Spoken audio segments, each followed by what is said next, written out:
Welcome back. This is Bill Bateman, and I am going to walk you through the market multiples part of the Mercury Athletic case study. And this exhibit is in your case, and we've already used this top part here. If you remember when we were calculating beta while we were looking at the weighted average cost of capital. But we can also use this same set of comparables to come up with some multiples and determine value based on a few multiples. So we take a look at these this set of comparables, and there seems to be one outlier, and that is Victory Athletic. Its size is just so much larger than any of the other comparables, and also so much larger than Mercury itself. So we're going to leave this out of our comparable calculations, or our market multiples calculation. So we move down to this part of the spreadsheet, and you'll see that we have a number of comparable companies, all in the shoe business, in similar markets and similar product lines to Mercury Athletic. Now, in the case, they've already calculated the multiples for us. You'll see we have an EBIT multiple, an EBITDA multiple, then a price to earnings multiple, and a book to value multiple. I'm going to stick with just using the EBIT and EBITDA multiple.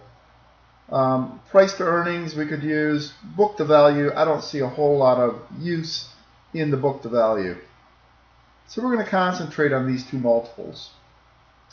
So the author of this case has been kind enough to already calculate the EBITDA and EBIT multiples, and the way he did this, or she did this, was to take the market value of invested capital, or the enterprise value,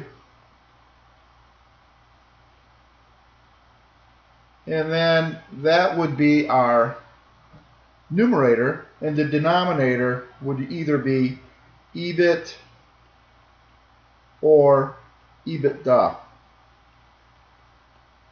Now, what this author also did that was kind of interesting, instead of just calculating them for the last 12-month period, he calculated multiples for 3 years and then took an average based on the 3 years. So what you see here is the EBIT multiple for D&B Shoe is 5.5 here. 5.5 times is really a 3-year average, as are the rest of these multiples, and the same goes for EBITDA. So the author calculated the 3-year average EBIT multiple and EBITDA multiple, and if you choose to, I don't think you have enough information to do that for your final case study, so you'll probably have to calculate your multiples based on 1 year's information or 1 period's information.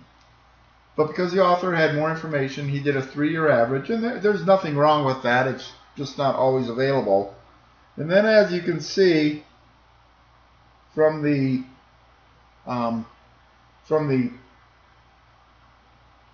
here we go.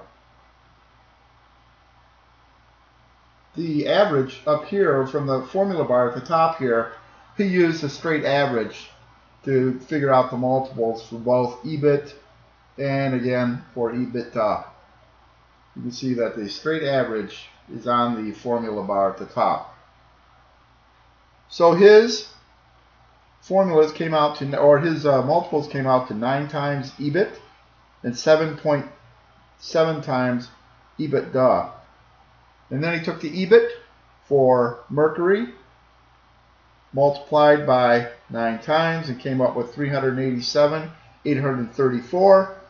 Did the same math for the EBITDA for Mercury of 51,804 times the multiple average of 7.7 to come up with an implied value of 397,450. That's with 1,000s omitted. So we'll come back to this when we get ready to recommend a final value and take another look at these two implied values from market multiples of EBIT and EBITDA using a comparable set of companies.